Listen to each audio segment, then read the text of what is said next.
So we'll go straight in on the record label side and then we'll come on to the live side. So the basic question is, to either of you two, do you need a record label? Depends. It depends on different stuff, because you're gonna have a label if you need it, but you don't always need the label because, for example, you have strong audience who can support your records, your material. So actually, I have an example, like for example, the band called Nocny Kochanek from Poland, who has only distribution with Sonic Records, which is like pretty big like distribution, and they have only distribution, they don't have a label, and they do it by their own.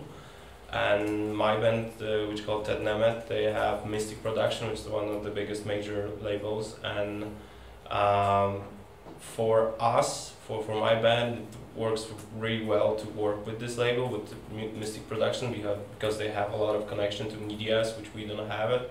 So well, that works for them, but for Nocny Kochanek doesn't work at all, because they did it from very beginning as DIY, and they have really crowdy like shows. They sold out every show right now, so they don't care about labels. So, and also they can keep more money in their pockets, because of course you have to share your money with the label if you want to join. So also it depends where is your market, as we talked yesterday, if you are approaching or aiming internationally or locally. Also the recording industry part of music business changed the most in the West in last 10 years.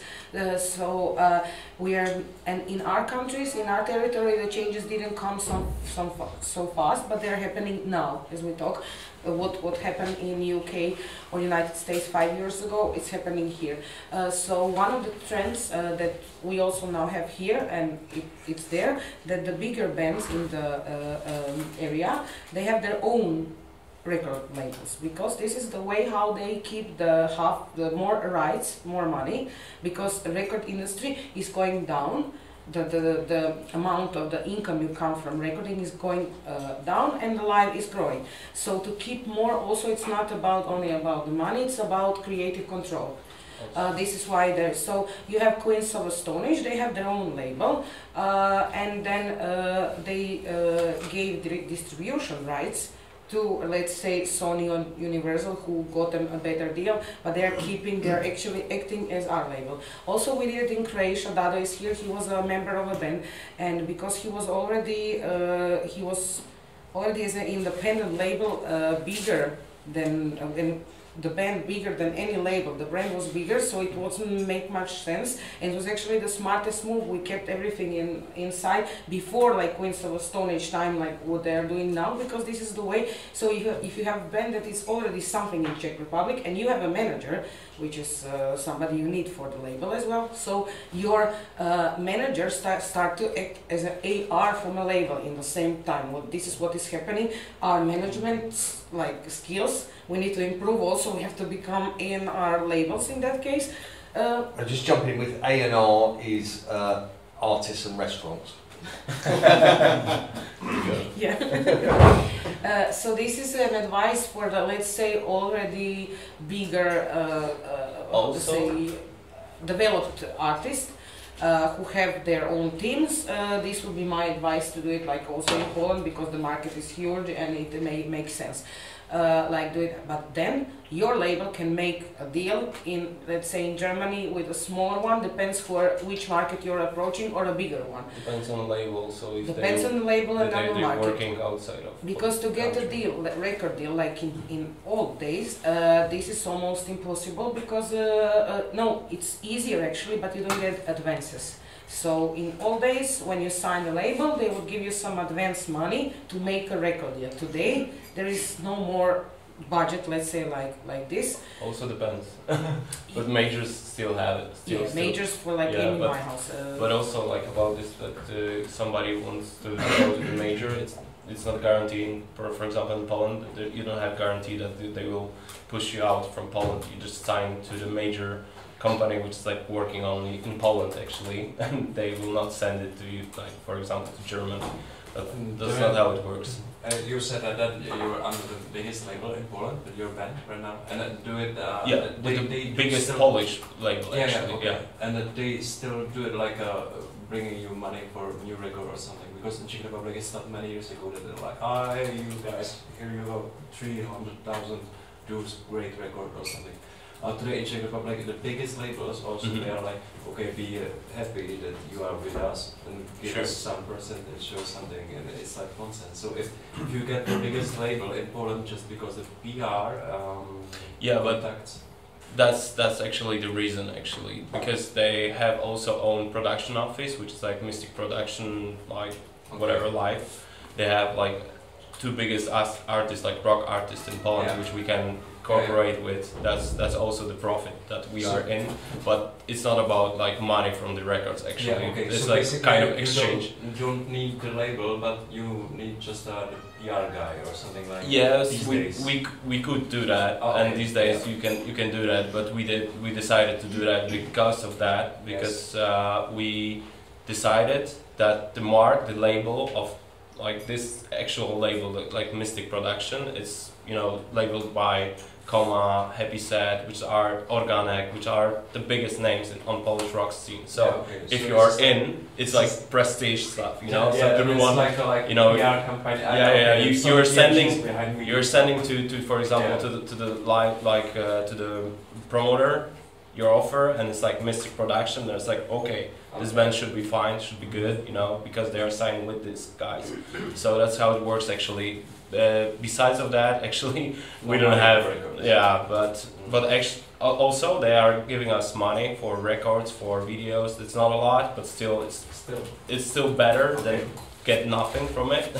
So also they are really clear with the reporting stuff. Will sell, so we're good with that. But also about what you said about having own labels, like a lot of Polish artists do the same.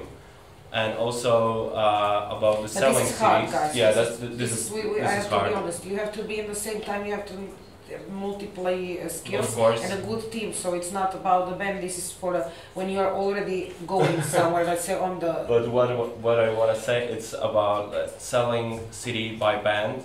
Even if you are in label, most of your audience wants to buy CD from you guys. Like, and they will rather buy that's from twisted you than from a a bit right now, because before it was like pre-sales goes through labels, and actually labels sell more CDs. Nowadays it's most of your sellings is like pre-orders goes through the band's channel, and the band's actually selling these CDs even if they are in the label. on live gigs.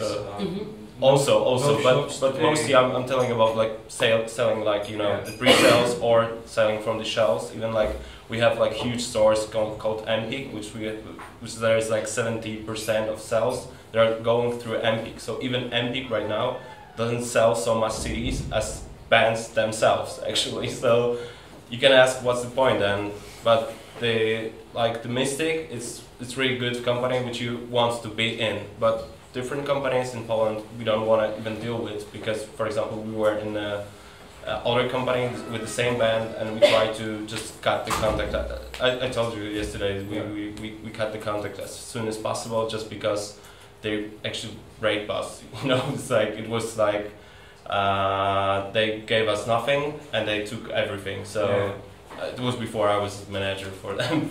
But the previous manager was. But we have a good, not so good, if I can good use news the for word. the youngsters is that the region is going through a change with record labels, and as you notice, lots of them, don't exist anymore. So they they fell apart. One of the reasons they fell apart because they didn't invest in local market. Because when you have big players coming to you, of course they will eat your life if you're not strong in your own community. So the way that our labels in Czech Republic, Poland, and Croatia will survive when they realize the value of the local talent. The moment they will start to act again as A&R, artists and development, like to work on development of the artist is crucial. To find them in early stage, work with them as a partner, as and this is how we will label will survive, and then they will be able to sell you together with them to Universal and Sony. It would be the easiest way how to work. Not us band members and managers getting into this. We have to learn a new industry, as you said, not business, PR, media, and then label business. So yeah, I think this is a good news, and also other good news is that actually Universal is opening their own offices in our countries, which means only one. When they start to come, that means they have a long strategy, and long strategy is that the budget for our artists will increase with the years as we came up. So that means that also they have in future a bigger plan to when we will be ready, they will take us. Really different, like when they look, when they will see interest, when they will see interest in you, they will take you. It's okay with the money, but you know, you just somehow you're giving them everything you produce, and if you want to leave them, it's really hard to do that. Like, but this is why we will educate people to be smart, to do smart deals and contracts. I know that. Yeah? But still, we started with the like, question, do you need a record company? And if we think as an artist, you've got 4 areas of your business. There's brand, publishing, recording and live. Publishing, if you wrote a song, you can't escape it, you're involved in publishing. If you're using someone else's song, you can't escape it, you're involved in publishing. Publishing is kind of like a background thing. It's really important, but it's sort of background. And brand, as we heard yesterday, you need to pay attention to it all the time. It's all encompassing. So you're getting 2 approaches, 2 routes to the market. Some are live, some are recording. Everyone's doing both. Artists who sell tickets to shows will use recordings to promote their shows. Artists who sell a lot of records will use shows to promote those records. So different artists, in the question, do you need a record company? We heard an example here from Damien of a band that had built up a really strong live following, and then through digitally and through their shows, they could sell all their records. So they would then perhaps look at a record company and say, we don't think you can add any value here. We would give you a percentage of the revenue, but we don't see how you would increase the sales. We've got examples from Didi of talking about big labels coming in with marketing power and vision, and we've heard this weird word A&R, which is basically artists and repertoire is the old-fashioned term for the person at the publisher or the record label who's going to develop you creatively. So if you don't need the help of the record label to sell the marketing thing, maybe they can help you with the development of your act. You can also get that service from the publishing. So just doing a comparison here of what's the difference between a publisher and a label in terms of the value they can give you, they should both be able to work on A&R. I've talked a lot about administration publishers that won't do that, but there are publishers that have really strong creative teams. So you don't necessarily need to go to the record label to do that. You might find it within studio producers, other managers, creative people. You can build that in your community. Talent development, career progression, that used to be very much in-house at the record labels. Because the record labels weren't that big here, that's a thing that you guys have always done on your own accord. So maybe that's not so important. Publishers and labels are both valuable for finance. Didi talking about getting money to go ahead and develop your business, doing a smart deal with them. Synchronizations that we talked about yesterday, putting your music with games, adverts, TV, film. You can get that through a publisher, we talked about that yesterday. You can also get it through a record label. So reasons to work with publishers and labels, they're all pretty similar. In our cases, the managers did the deals with TV or directly, so it's... With publishing, administration, publishing is quite complex, quite important, but the disruption is coming, digital reporting is coming. So that unique selling point of a publisher, oh, it's so complicated to get your money back from Mexico, that's going to fade away, that'll sort of disappear. The publishers, because they were never releasing records, they were never taking records to radio stations, they were never paying tour support, which was money a record company would pay for a band to go and do shows to build up their profile. The publishers have no experience of marketing. When you strip out Didi saying, hey, let's go and get a sync deal ourselves, Damien saying, let's develop the act ourselves, when you strip out all the things that a label can bring, including finance, if you can get your money elsewhere, what the guys have just been talking about is marketing. So it's about approaches to radio stations, it's about approaches to magazines. As Damien was telling you yesterday when he started scribbling all over the wall, you can go direct yourself. He was giving you a map of where he might take things. That's a skill that record labels have. They also have this brand thing that if you're on Motown back in the 70s, back in the 60s, that's really cool. People are going to listen to your stuff because you're cool. If you're a Czech artist who signs to a cool label like a Sub Pop or Kitsune in France, or the Polish equivalent, there might be a brand value. So this sort of takes us back to what we were talking about yesterday with partnerships. So don't underestimate the brand value of a record label. If it's just a really vanilla, boring, like Universal or Sony or something, you want money out of them and you want marketing commitment. Just to say in an example, when we went to with a Croatian band singing on English, they had international markets, so it was like logically to find international label. And I was not aiming for the majors. I was aiming for actually this what Jake said, brands. I wanted to be a part of something really cool. And I didn't want, even if like they would come a really big label, I'm not sure what would I decide, because I wanted to be part of like American recordings with Rick Rubin. So I made like a list of 5 the coolest in the world. So this was my pool. It's in Mission Impossible, let's be honest. I didn't have 1% of the chance to get there. This is the 5 coolest in the world. I got there to talk with the people, which is a sign this is not impossible. Then depends on the band. I wasn't good enough, so don't. And because I was not, my aim was to get together with the coolest or for us the most suitable label. I didn't care if they have thousands of artists, like the biggest, like in New York, if you have a Rockefeller building or a basement. It's not about this. It's about the people who are working there. You're signing still with the people. So even the biggest Sony, maybe they have like the biggest, the best, the chick or a boy that will work with you as one. Maybe it's like Czech label with 3 people. But so this is what you are, and these people then create these brands because they're hiring then the coolest people. The good example is actually Excel Records from Excel UK. Records. Yeah. This is for my list also. Yeah. Can everyone hear it down at the back? Just wave. If at any point you're struggling to hear, wave. So Excel Records actually they released Excel Records. Yeah. And they were really progressive, small UK label when they started 15 years ago. But they signed Radiohead, Adele, White Stripes. So their rooster was this. Yeah. They were also picking. They were like searching to find right partners, and they developed this rooster. Now they're part of Beggars Group, independent association for really, let's say, but it was a small label, which was like just like the cool guys who's working together. So also, it's not only us like developing also brands. from Berlin, I think. Yeah, so yeah. They are also. So I did a research about 6 months about who are these people in label, where they're from, what do they like.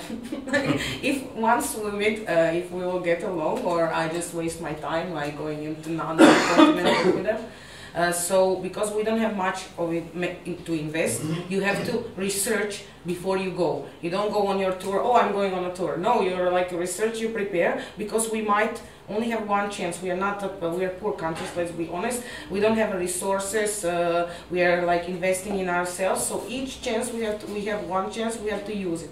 So preparation with this kind of, it's half of the success. Key thing that Didi's throwing at you guys is research. Do your research. Don't expect people to come to you. Do your research. Work out where you want to go to. As a guy said yesterday, develop your brand so when you go to them, you know what you're talking about. Yesterday we said that publishing is a printing press that makes copies of sheet music. A label is the label that went on a record that said this record is brought to you by RKA, Sony, whoever. The label term has kind of disappeared, especially with digital, that there aren't any actual labels anymore. It's a sort of out-of-date term. It means whoever is presenting the master recording. If you're self-releasing, you are a record label.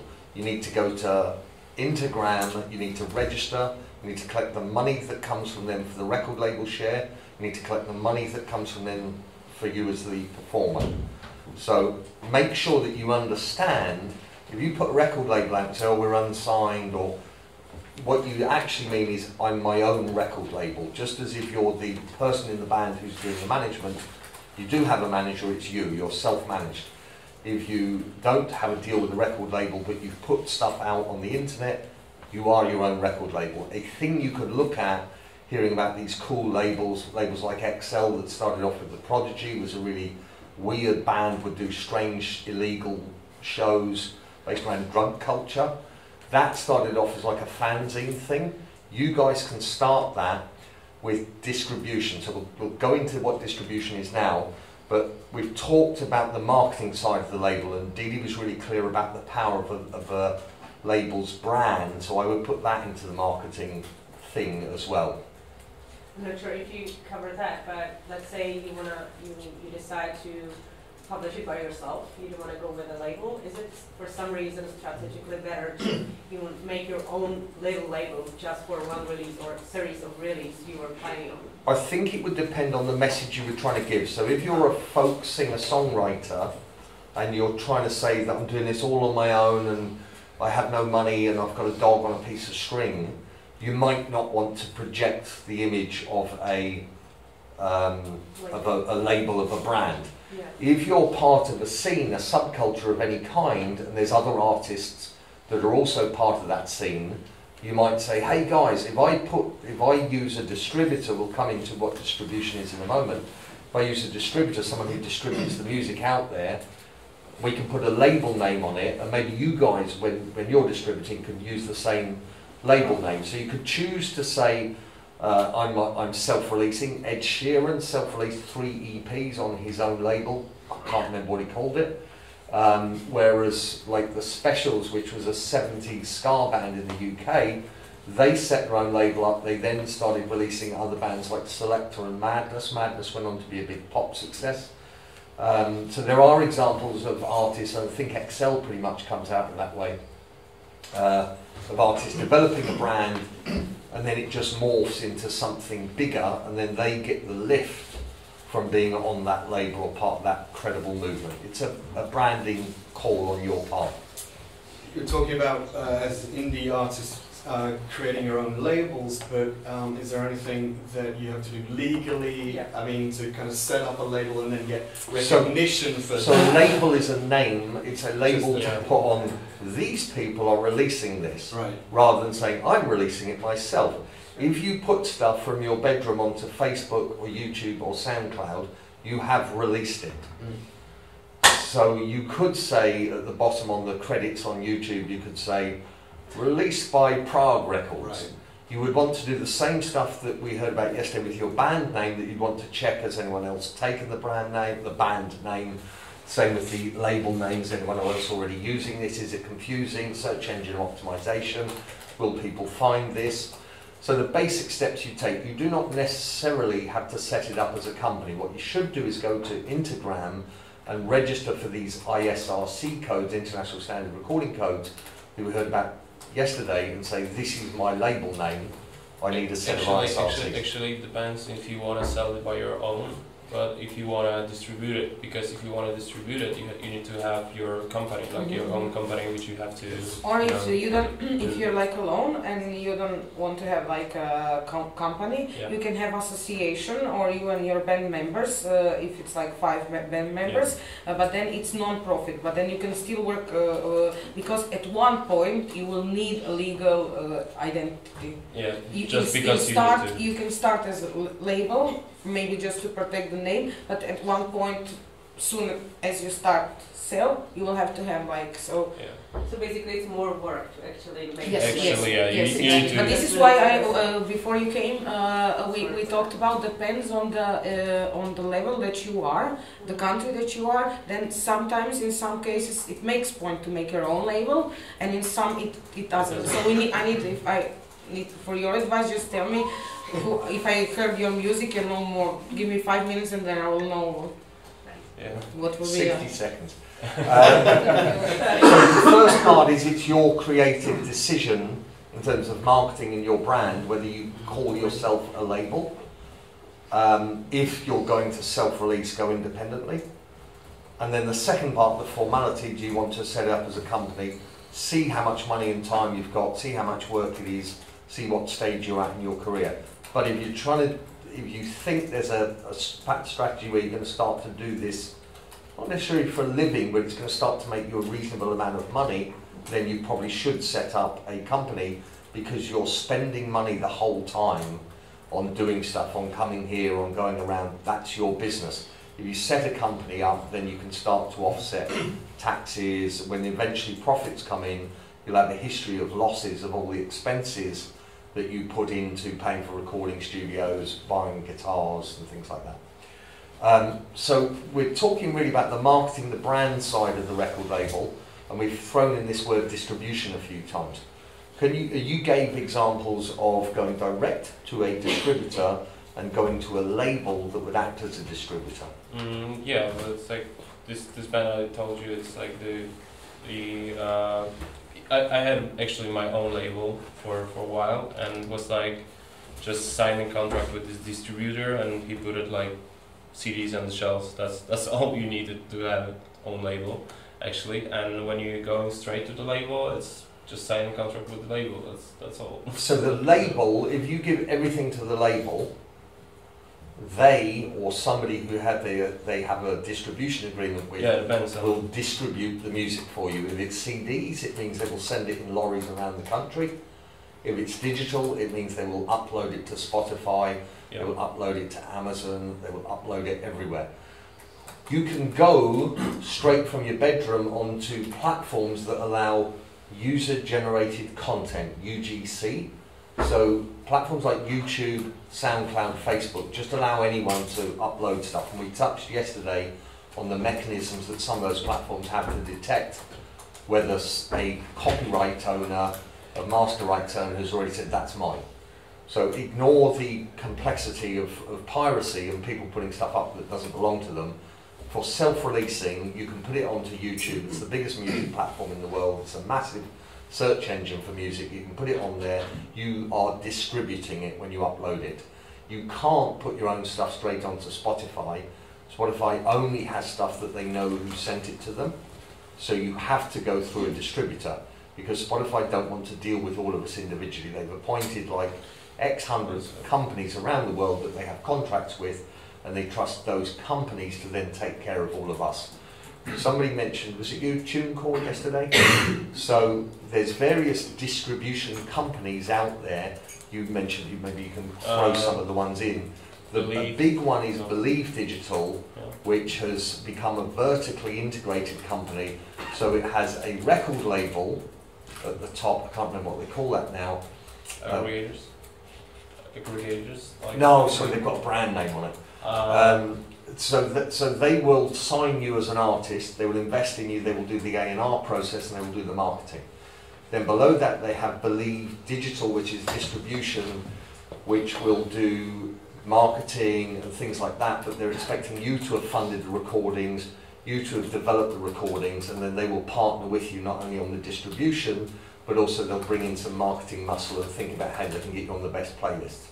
And then below that they have this company called TuneCore that Chance the Rapper came through and went all the way to the top with, which is a really basic, stripped out, cheap service from Believe that will allow you to get onto Spotify relatively cheaply. They'll charge you a flat fee for a year per recording, whereas with the other two that are a higher level, they'll take a percentage of the revenue. So to get onto the deals with them where they take a percentage of the revenue, they don't want to sign everyone up.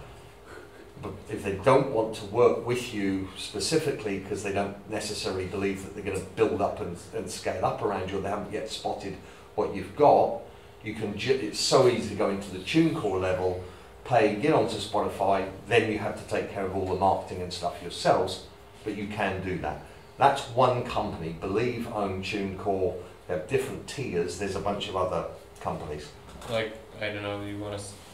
Like the Orchard. I work with the Orchard. They were one of the how to say, the first companies. They started in '97. This is their value. They developed a big network of independent, let's say, services. They were progressive, and now they made a deal with made a merger with Sony. So they became a major player. So they reach I don't know the percentage, but huge part of the digital market, maybe. Independent is like 70%. Yes, 70% of the world. We're talking about world independent market. So this is for the independent artist. It's a good solution. Can you write? The names. Thank you so much. Oh, Yeah, sure. sure. You But if you- Oh, you keep talking like that. Here you go. Gently. I really don't trust me Okay. anyway. The orchard. I think it's like smaller than the orchard right now. And also because now we are living in this digital era, you have startups, like new companies that are coming literally as we are speaking. Probably they are opening now and developing their strategies. And one of on a startup, 1 of 20 will succeed. I'm sure pretty soon we will have a new companies, new models of distribution. I work with personally with this company Musical, which was more do-it-yourself. So they're different. They're not distribution company. It's a software for the artist where you can actually distribute your music on your own. So you don't need a company to sell it. So this is like you need to open a company to sell your album. You sign with a music group. They are your legal representatives on the world level with the support also in offices. And then you can use the platform, the software for streaming, download, but also ticket sales. You as an artist have now possibility to sell your own tickets, not only CDs anymore or merchandise. Yeah. So this is like a system, this musical system, and it's not the only one in the world. There now, because this was the first one, now we have more this system. They allow artists, independent artists, not to have their own companies, management or distribution deals, and they're still able to do it on yourself. And it's also on percentage of the sales, so you don't have to have money. Like for to example, Bandcamp is a good example of what you said. But like to getting back a little bit up there, it's there is for example in Poland we have also like this local distribution for like mobile phones. I don't know how it works for example in Croatia, but there is like independent digital company which is only like only distributor for Polish mobile phones like the Era or whatever. And actually even the Orchard or the Leaf, which they try to avoid somehow the Polkomtel, there's no use, they cannot do that. So there's only one regional, and the same is I think in China there's a R2B, something like that. And if you don't work with them locally, you cannot go through Orchard even to the mobile phones or whatever you want to sell out there. So also locally, it's good to have like your own distributor to sign in, not only the biggest ones, because on the local market it doesn't work so well. So with the record label, you would sign to them in the way that we were thinking of signing to a publisher who would then have rights to get revenue from working with you as a partner, and they would want some sort of return on that. They would want some sort of long-term basis. We thought about admin publishers who would just do the administration. Basically what distro is, distribution, is its admin, distribution, record label stuff. The ones I put the little red stars on are the really basic services that are actively pushing for beginner artists, startup artists. TuneCore is related to Believe. CD Baby is increasingly pushing into Europe. They're becoming really keen on building up and finding markets like Czech. Nouvelle Prague has over the last few years had experts from the Orchard and Believe come along and talk, and I'm sure they'll have some more there this year. That's a really good point to find, as Damien and Dijana are saying, that's a really good point to build a relationship with somebody so that you're not just an uploader in the machine. You've got somebody in the regional market who then when you start to have success can spot it. And the interesting thing that's been happening in the last 18 months or so is these companies are getting really good at reading the data. So in the old market, someone would say, hey, I've sold 1,000 records in Germany, and people would go, oh, that's interesting. And someone else would say, I've sold 100 records in Czech, and they'd be like, wow, that's nothing. What's happening with digital is they can see very easily, they can get warnings going off that this band's at 200 in Prague, and that's quite impressive because they did it in a week. So these guys, without looking for you, are starting to find you through the machines, through the data.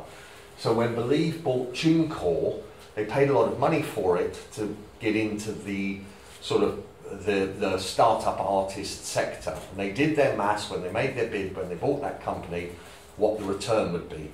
And they've been shocked by how valuable it was for them to buy it. They can't believe that they got away with buying it so cheaply because of the data that's in there. So they've gone into the TuneCore catalogue, found the best performing self-releasing development artists and signed them up to the record label immediately based on the data. And they're starting to have real success in doing that, a lot of times with French and German hip-hop, but they're going global with it. So it's a really good opportunity. I wouldn't see distribution as like, oh, we couldn't get a label deal, we used the distributor. If you build the relationship with them, if you think about it, you give them the sort of plans that the guys were talking about yesterday in terms of marketing, communicate with them. Don't just upload your content, release it. Also send them updates, short, small. They don't want to read an essay. Hey, we had this on this key radio station in Hungary.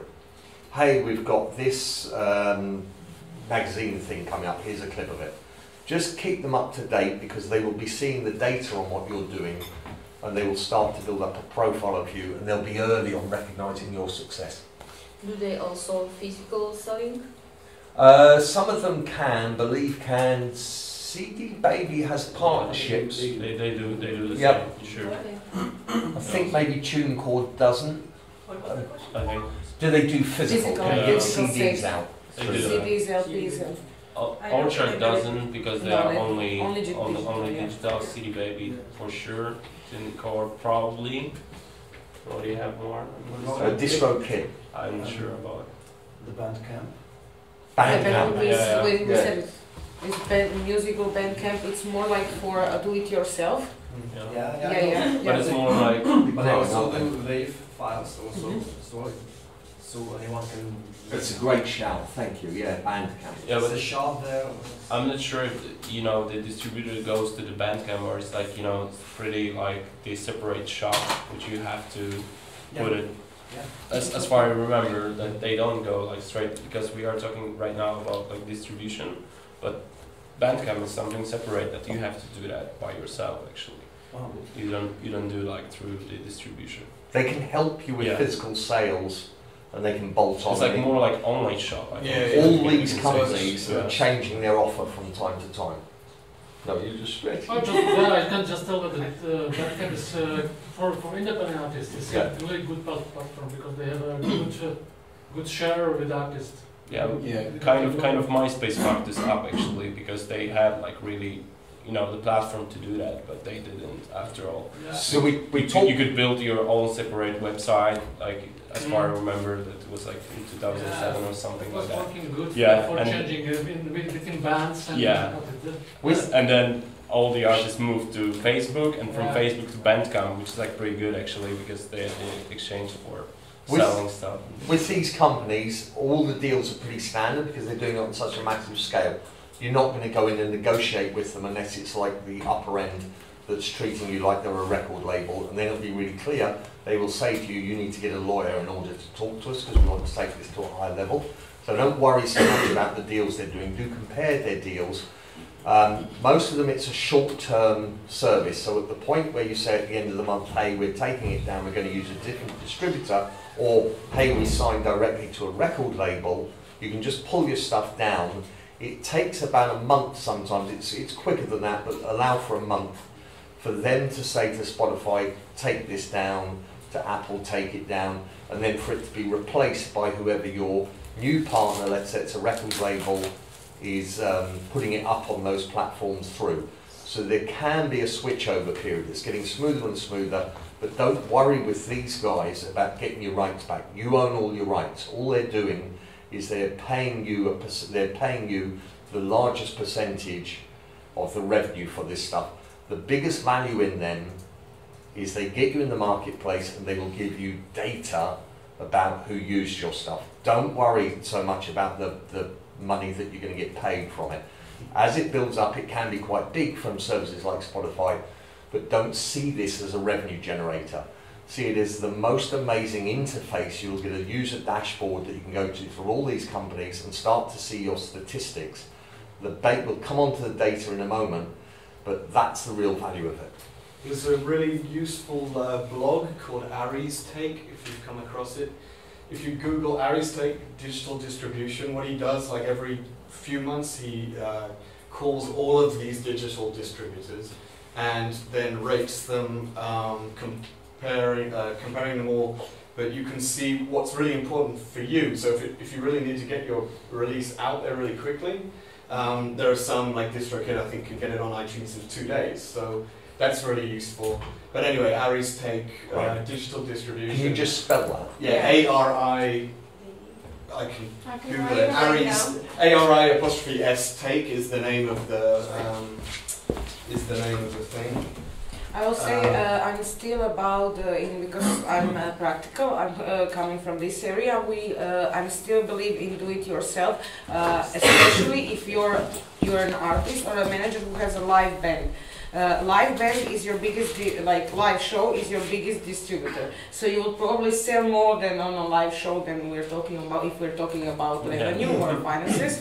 So still, like the live show is like a shop today or a digital store.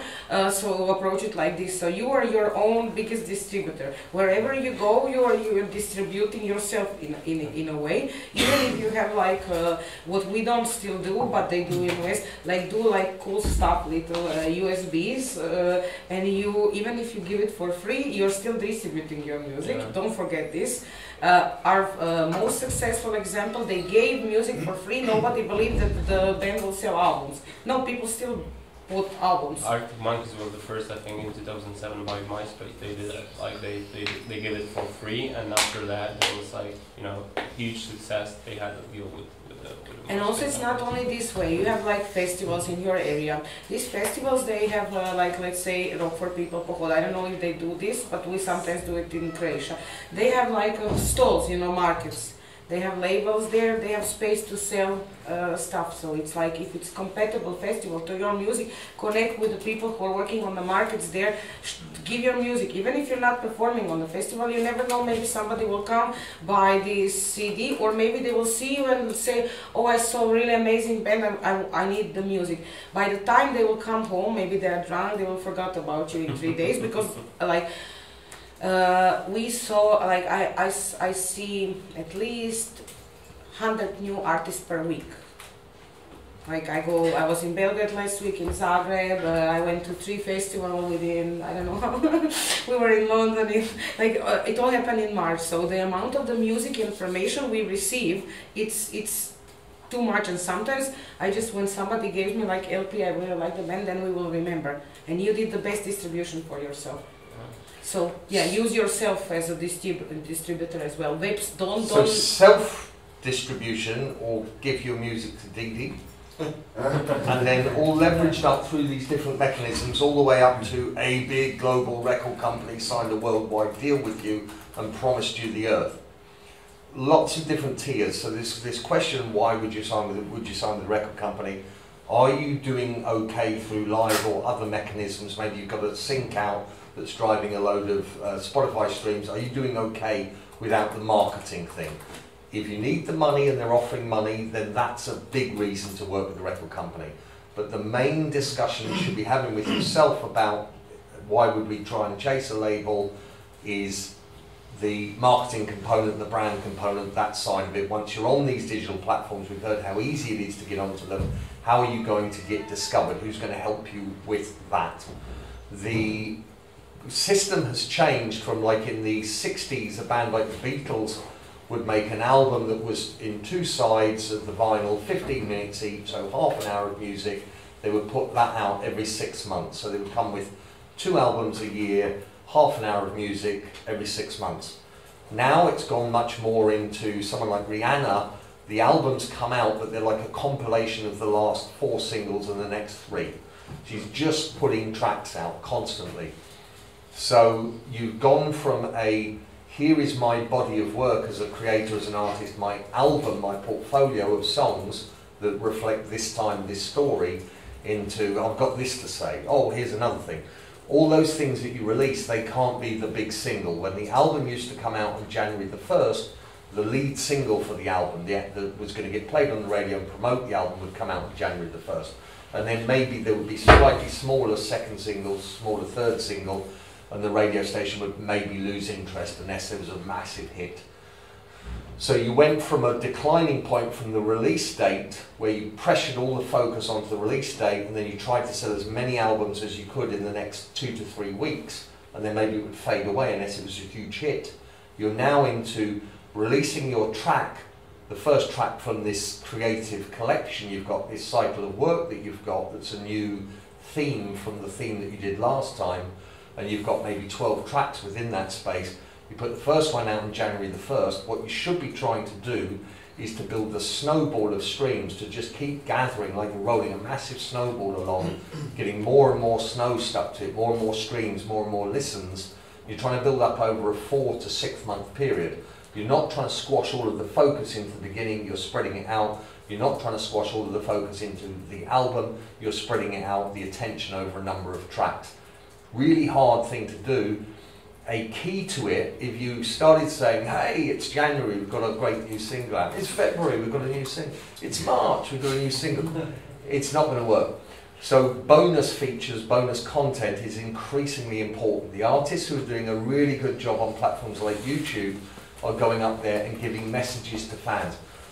This is, as a manager, this is the hardest thing I've dealt with, is saying to my artist who has integrity and has a vision and was brought up on albums and these totemic albums like Dark Side of the Moon. Not only for artists actually, because the like all biggest labels, they wanted to actually release albums because they think it's a better way to sell the CDs, like all album, than putting like singles and then put it in an album. So it's also for like the physical distributors.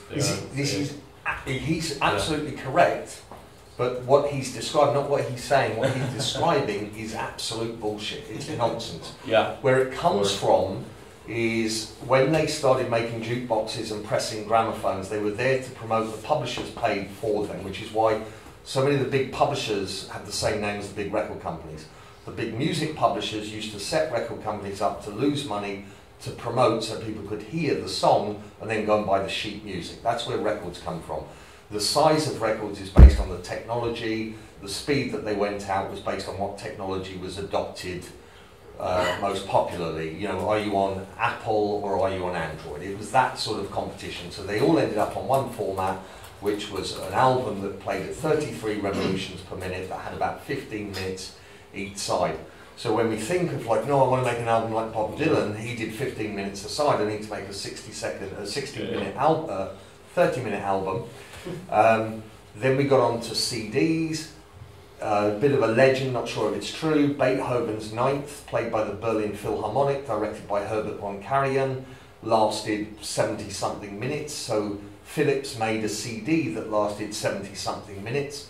So then consumers would buy these CDs, they could buy a compilation CD that filled that up, had that many tracks on it, and then bands like Coldplay in the CD generation were like, we can't just come out with half an hour because people know there's room for like 70 odd minutes.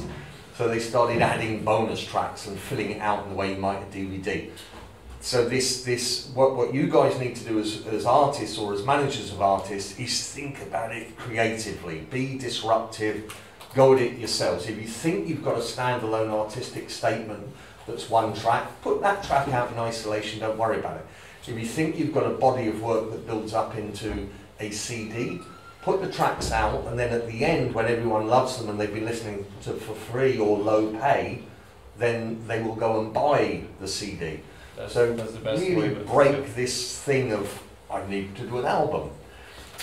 So bonus content, have you got examples of like live recordings, remixes, that you've put out to keep this wall of activity going? You're building a snowball. Also when you're selling, for example, the CD with t-shirt or whatever else you want to sell with, but it's like bonus can be tickets for your shows, you can give it for free also, you can do whatever you want. The more you're creative with, that's better. Also like the pen drives, I think we can learn from, actually in this case I'm going in on top level from pop artists, because they have to be the most competitive one. Sure. Actually if you Taylor Swift, Beyonce, like ways of doing it. So bonus content of Beyonce was her film about herself, made by herself, about herself. Yeah, also. And Taylor Swift, her let's say bonus features. I don't think it's only her. It's not her business decision. I would do the same. If I earn some amount of money, I would give my money in the community. So she built as a bonus feature her community that we don't even know about, because probably she's helping somebody that she's not using as a marketing tool. So this can be also a bonus feature, how you treat the audience. I know one of them from UK that I really respect, the way they treat their audience. We should all learn from them. Enter Shikari. Let's say younger rock band, like in comparison. I heard a story recently. It happened in Prague. They were here playing Roxy show, and they're very energetic high band. One of the member of the audience got injured. It was Pogo. It's a punk show, like hardcore show. He got injured, smashed his head, and in the morning he woke up like in a hospital, and like the band was standing there. They came to visit him because before they went on another show, they heard that something happened on their show. They were like, oh, well, nobody's fault. Like, so it's not about this. It's about paying respect to to people, that how you treat your people. And for me, I always said I had one place when I was always standing around merchandise table after the show. Listen to your audience, what they're saying, because they're right. They are the one, and they have different opinions, and you have to listen to them. The guys are converging the physical world. This is what we heard about a while back, where I was saying, sort of ignore the publishing and the brand thing. The brand envelops everything, the publishing's underneath it. That you're looking at what are we doing with live, what are we doing with recording. And straight away you start talking about bonus content. As managers, they're like, we need to do stuff offline and online, and it all interconnects. So at the point where somebody falls critically ill at one of your shows and gets rushed to hospital in an ambulance, this is a great opportunity for bonus content. You need to be there at their bedside going, you poor thing, and get like working. That's like Taylor Swift is the absolute genius at this. She does really, like, I think she's completely sincere. She does amazing stuff where her friends will gather to listen to an exclusive early edition of the next track or the album or something, and they're eating cupcakes or something, and then she comes out of the kitchen and she's been making the cupcakes. She's genuinely pleased to see them. She talks to them. If you're a hardcore underground band, you're not going to start. Well, you could. Yes, you could.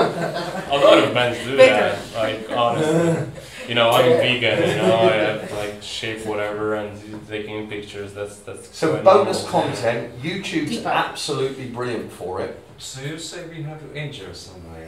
No, you don't have to. No. You have to shoot your videos, you know. So. No, this is like just be. If you want to be like they love you, like you love them back. You know, this is. So it's also give them rich content. So Bob Dylan has made, for about the last 20 years, has made an absolute fortune releasing a series called the bootleg tapes, by which he means here's the stuff that I never got round to releasing because it wasn't as good as the stuff that I did release. All his fans go out and buy it before, you know, they buy it in advance of it being released. He's just got mountains of it. We'll never hear the end of it. So it's bonus content, it's extra stuff. It could be you did a really good acoustic show in a radio station. When you're agreeing to the radio station that you're going to do the acoustic show, say, hey, can we put this on YouTube, but also can we put this on Spotify? Can we rip the sound recording, whichever radio stations has done it, it's going to be a high standard, and put that out on Spotify? Can we build up a patchwork of content, so acoustic versions, live versions, the band in the tour bus doing a cover, all of these things. Think of YouTube, but also think more and more of Spotify, that everyone's got how to do it on YouTube, or there's loads of examples. You need to start doing it on all the other platforms as well. Podcast has been around for years, but is now suddenly becoming a thing again. What you can do on Spotify, if you go to your distributor, and let's say you upload 6, 7, 8, 10 tracks, you can give a commentary. So how you would do it was you would upload the tracks, they would all have their unique ISRC code, the recording code, they would all be distributed individually, and then you would also upload a track that was like me talking about track 3. upload a separate file, me talking about track 4. Then you can create a playlist so that people can listen to the main tracks on their own as a list on your page, but then also you can make a playlist that has effectively a spoken word commentary between your tracks. That allows the fans to engage, to dig deeper, to sit with the stuff longer. Bonus features are incredibly underused. The easiest thing is think about extras on a DVD and how as a fan you might want to look through a TV show or a film and the extra footage. Flip that over. Don't worry about being a punk band or a pop band.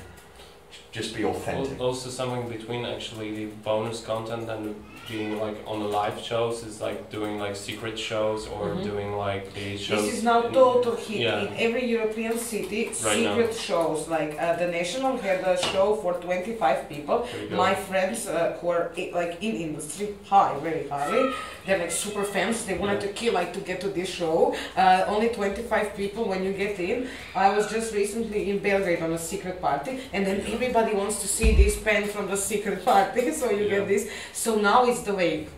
So It's for the next shows. 2 years, Yeah, use the secret shows. It will be the one of the bonus content. I will say this. Even listen to this Bob Dylan. He's a good. He's a smart boy. Like he has a good career. So listen. His bonus feature. He's like a genius. So we don't see him. He's now like top of the top of the world. So his fans, you know what is bonus feature for his fans. So you don't know anything where he is, where he lives. He's not a celebrity. So when I did his show, promoted his show, I got curious by this guy. Because he spends most of the time hiding, like you don't know where he is. Is he coming with a vehicle, the plane, or what? Because he actually goes with it inside the audience. So I found out his bonus feature. He hides. He looks like when he's Bob Dylan. He actually comes not with his team, and nobody knows that he's in the audience because nobody would expect Bob Dylan being like watching a show on a festival in the audience. So he wears his bonus feature is like a skate kit, like skate sneakers, jeans, hoodie. He puts this with like glasses and he goes. He got arrested in New Orleans before the show. He was walking around. Really, it happened. He was walking around in some area and the policeman came and what are you doing? You like dodgy, like with all this hidden stuff. And he said, I'm Bob Dylan, I have a show tonight. Yeah. So they arrested him and the police took him to the show later. So this is his bonus feature for a fan. This is a bonus feature actually. You don't have to have a marketing. Is he building it or what's the bonus feature? No. Because the most radical fans they will try to find him. Like this will be a bonus feature. So Like they me, know yeah? he's there. This is a hit on social media. But Bob Dylan, ridiculous scale, and he was one of the first people to build a really good personal website that had all his lyrics on. I think it's just bobdylan.com. And it's got loads of stuff on there, but Morrissey, the guy from the Smiths, has curated his fan network social media so that they become his marketeers. So he will actually put out announcements about when his next single's coming out through a fan, and there's key fans in the Morrissey network that are recognised as they have the connection with him. So there's different tiers of fans. There's professor fans who know everything about an artist and will want to correct Didi and go, no, that wasn't that date, it was the day after that he got arrested in New Orleans. And it's like, who cares? They care. There's a professor fan, there's mavens who want to go out there and advertise and talk about it. You can notice within your fan base, this is a whole different topic, you can notice within your fan base the people who will want to share and communicate. And you'll spot them online. You don't need to meet them, you'll see them at shows, the stalkers. But you need to find the ones online that aren't overdoing it but are communicating efficiently. The book to read about this is quite old now, but it's still relevant. It's by an author called Malcolm Gladwell, and it's a book called The Tipping Point. And there's just a few chapters in there that nail this about the behaviour of people who will just go out there and do word-of-mouth marketing for you. The section that we're in of these workshops at the moment is, do you need a record company? And what the guys keep doing as managers is going, there's live, they're merging everything, they're seeing the strategic opportunity all the time. Martin was saying yesterday, what's the strategy? These guys almost can't, they've got so much strategy going on and they're linking everything up, they almost can't break it out. But what you're getting from them is a really clear picture that everything is connected. There's these 4 sectors, there's brand, there's publishing, there's live, there's recording. And when you ask the question, do you need a record company, so much of what they've just been telling you about in the last 20 minutes is going to impact social media. If you've got a really good video on YouTube, which sort of is social media, but is also a streaming platform, or you've got a great track that's buzzing on Spotify, you need the links on social media. These distributors are really doing a really good job of giving you a link that whoever the fan clicks on it, and that link will be a smart link that knows whether the fan has Spotify or Deezer or Amazon, will take them to the correct location. Could you imagine, just back to the question, could you imagine that you work with a strategy like a guerrilla campaign or the bonus features or hidden concert, hidden shows with somebody who isn't a star yet? Because it can work for Dylan, but if I know so many bands that would like to have like a hidden show, but their normal gigs look like a hidden show. 50 people there. It's okay for you. You know, you don't have to do like the show for like 200 people. You know, you can do like, for example, creative show just even for 5 people. Just for example, sitting in the darkness, or for example, you know, also we did show in a train once. You know, so it was like no one knows that it's gonna be show up there, and the guys just sit in some point, just put out the guitars and start playing, you know? Yeah, we did it too, and somebody can get out the fuckers. Okay, whatever, you know, but still, you have a content, you can record it, and you can have your own content, you can show to the people, you know, we did that, or whatever, and it was funny, maybe somebody hit you up, you know, but still, it's better to do nothing, you know? It can be a home concept too. Yeah, also, we have it people, and then the word of mouth is related. There is a guy called Bartek Borówka in Poland. He has Pogonka shows, and he did only shows in small cities and in the houses. You know the guy, so he did that. For upcoming artists, young artists, there are already some platforms existing that you can use. I did it with totally unknown name. Nobody knew about this guy. So like you have the same question. So in electronic music, you have Boiler Room. It's not so hard to get to the Boiler Room. Boiler Room comes to even our cities, or we cooperate. I did a partnership with on our event, so we put a Croatian artist on Boiler Room. So this is not the mission, and you can get high numbers online. So Boiler Room goes live. It's a Boiler Room. It's a huge brand, and this is why you connect as a unknown name with another one. We have now balcony TV in our countries. I know in Slavic countries, which is really cool idea, and I always watch a new artist coming from, especially our area, because I know that these people don't have opportunity to go. Also for secret gigs, like now there is this So Far Sounds. They are doing it in 30 cities already in all Europe, even more. In Poland, you have like three cities that you can go. Even in Prague. Yeah. For sure they have it in Prague, yeah, So Far Sound for also. Sure. There's also balcony TV, I think. Question at the back. I'm part of So Far Prague. Oh yeah, you are. So we have you. They're complaining, and yeah. Stand up. After the emails goes. So say. Actually, I'm doing the sound for So Far Prague. Stand up, and say your name and everything. So far, I know the concept. It's a sound from a room. So the idea is to create concerts on unexpected places in Prague. So like we found some time places. So you can offer also your flat or your house or I don't know, a square or land you have, or a band or your car even. You can do everything. So yeah, the concept is to find interesting places. And it has an existing audience. Oh yeah, we are. The concept is it's like the audience can subscribe on the website, like to come to the show. They do not know where is the show. They do not know who is paying the show. Yes. And you get the some days it happen. We refuse like 300 subscriptions. Yeah. So we have a really small venue sometimes. So it's like the concept is like not big shows. Like it's from 50 to 300 people. Like. So what this is like a record label. It's a partner. If you can keep standing, I've got 2 more questions for you. It's like a partner that will, like we talked about, like Motown is a brand, and people go like, oh, that's cool. This is sort of like it's not a label because the label's the dead word that we get from the press on the vinyl, but it's like a partner that will communicate out its marketing. They're a great partner. Two questions for you, so because it's important for everyone in the room to know this. Yeah. What's your favourite type of beer, and what do you like by way of sweets, like tiramisus and presents and gifts? But like, what was the first question again? What's your favourite beer? So everyone. Beer. Well, I don't know. Who's the chat? Okay. Good. People will make We note. will have 20. I also have a question. Do you have an event maybe this week? While you're here? The track is also quite small because we are all volunteer working inside this, so we are a small team, and we are creating a show a month. Okay. Once a month. Once a month. And then you upload it. I will send it to you, Polish back. So also like production of the show, like the deal we have with the artist, like when we do a video for you of the show, it's also on the volunteer level. Yeah. So we have guys who come with their cameras, they doing the show, and then some other do the edit, and then we. And you share the video on. And then we share the video on the So Far channel is an international channel where there is like part for each city. So far.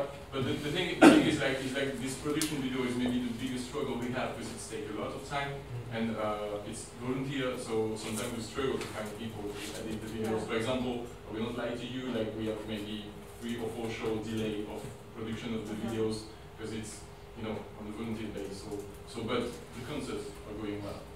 Yeah. This is a great example. We need Club, if you know, in Jack Daniel's studio. So we did there with 4 bands. While you're standing, we just started a music managers forum of Czech Republic. It will be cool that we connect and have a secret event together. Yeah? Next time I will come in Prague, it will be a big party. So okay, so talk in the break, yeah? So it's secret, yeah? Have a think of this question: why sign to a record company? The guys are immediately merging their marketing, their promotion with the live stuff. Didn't used to happen when you were selling records. Distribution was really hard. You needed a truck. You needed permission from the store that had limited shelf space. Spotify has unlimited shelf space. A physical record store had limited shelf space. So the whole concept of the record label being very different from the live thing was kind of broken down. Here we're talking about sharing media of a live show. These guys are immediately seeing, they just see it as one thing really. So the record label question is what value has the record label got? About 5-10 years ago, there was a thing called a 360-degree deal. What that meant was the revenues that the record labels had were collapsing because they stopped selling CDs when Napster and things like that came along. And they saw these other revenues like live start to go up and the publishing stay about the same and the brand stuff start to go up. And the record labels were like, this is unfair. We're investing in the artist and we're missing out on all these other revenue streams, merchandise, t-shirts.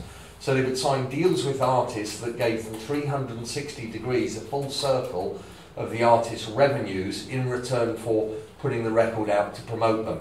It fell apart because artists didn't like it, but the main reason it fell apart was record labels didn't have the skills in the live side, in the merchandise side. They couldn't deliver on it. So they even backed away themselves.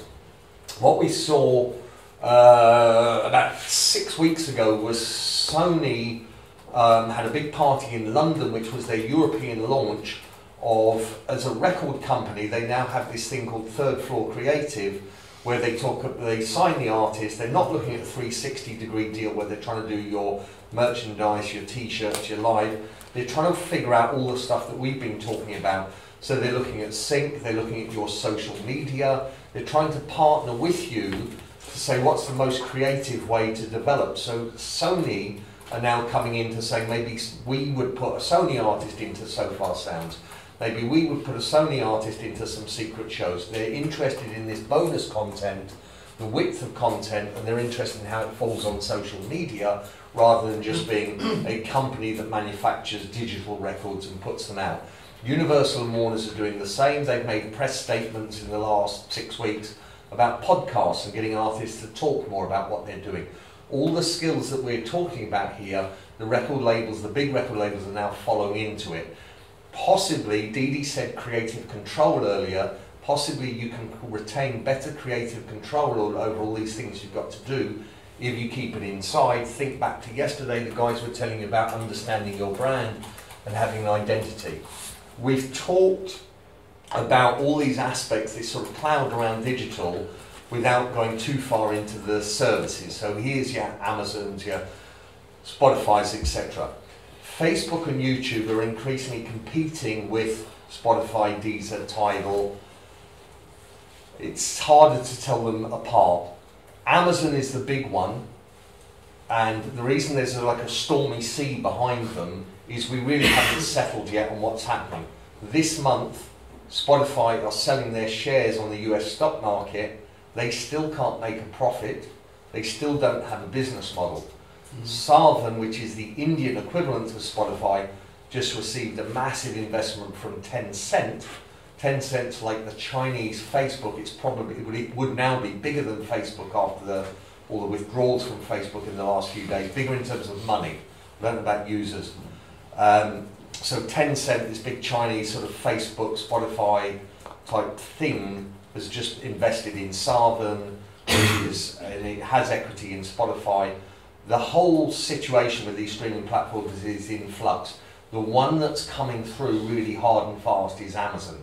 Amazon is linked to Alexa, this voice, this smart speaker, where you would say to it, hey Alexa, play me this music, play me that.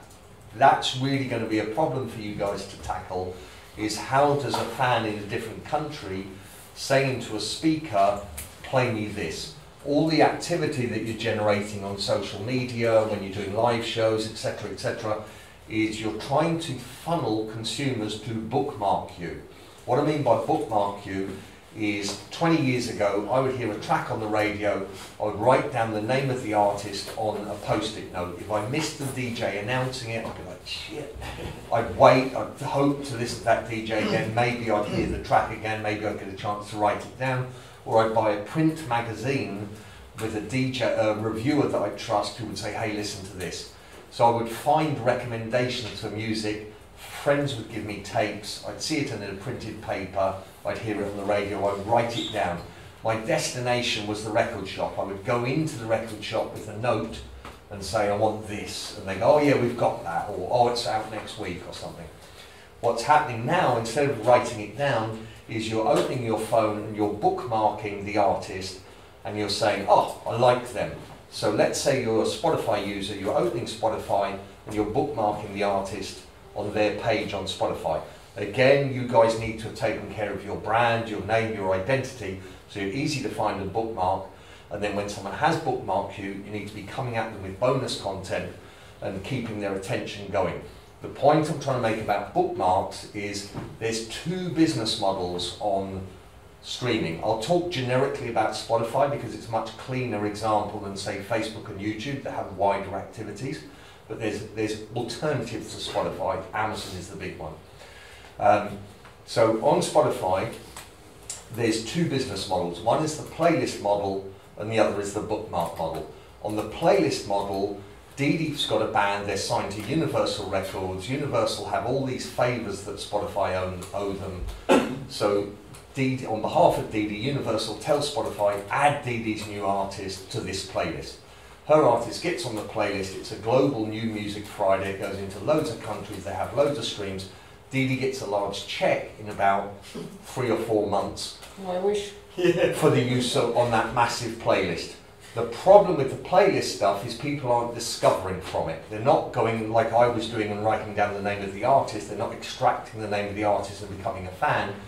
They're listening passively on the streaming service. They're in the tram, they're on the bus, they're having their lunch, they're talking to a friend, they're writing emails, they're second screening. They're not really paying attention to who it is. They're following playlists, but they're seldom extracting the artist out of the playlist. Great if you can get on a playlist, kind of who cares? You'll get money, but unless you get on the playlist again in the next 3 months or the 3 months after that, you won't get that money again. The other thing, so one half of it is playlists, the other thing is bookmarking. What you're trying to do with all of this activity, with all the bonus content, with all the live stuff, you're trying to drag people to their phone to bookmark you, and then when they've clicked on you, you're going to start serving them content and develop your relationship with them. And at some point, you're going to be able to say, because you know through the data that they're in Prague, hey, we've got a show in 4 months, do you want to buy a ticket at a cheap rate because you're a follower, you're a fan. So The bookmarking thing is really what Spotify is for.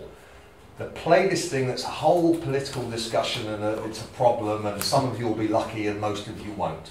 The bookmarking thing, that's your job, to go and have enough activity going on in live, enough activity going on in social media, enough people talking about it in the street, so that when I bump into Damien and I'm like, seen any good bands, he's like, oh, check these out. I'm like, oh, just open, right, I've added them. It's got to be seamless. Dee Dee sends me an email, hey, have you seen this band? The main, think not of these platforms as streaming and playlists, think of them first of all as bookmark. It's the end game of all the activity that we've talked about over the last couple of days. Can I have a question? So, like, thank you for all this idea with the content, like the the hidden content and stuff. I think that's really great. So, there is a question, and I hope others further complement from that. But let's say if you do the first release and basically, you won't be earning money on that. You mostly do it for promotion. Let's say you want to put your music out there. So you do, let's say you do it for free, and then the idea of like how to earn some money also from it a little bit would be to do like a physical, let's say like special USB thing with a special content, so then you can at least sell that as like on the top of promotion, which would be for free. Let's say the album would be for free everywhere, stream or download, whatever. But then you can also do a little physical thing. Yeah, I'll sum up. Special content that We'll let everyone grab a coffee and then tell me if my summing up doesn't cover it. We'll start again with that point. So in a sort of summation there's the record label, Universal, Sony, Warner's perspective of people need to hear about the music and then pay for it, and that's how they make their money. And then there's this other thing that's emerged, which is you go and build an audience. Maybe you give your music away on tapes, maybe you let it stream for free on YouTube, whatever. You go out and do some shows, and when you've built up an audience and you've engaged them, you've got their attention, the next step is monetize. So for the labels, they're like, let's monetize from the start before anyone gets anything.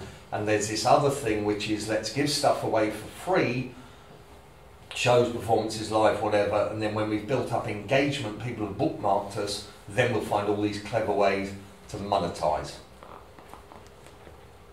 Tea break? Yeah. Good. Coffee break.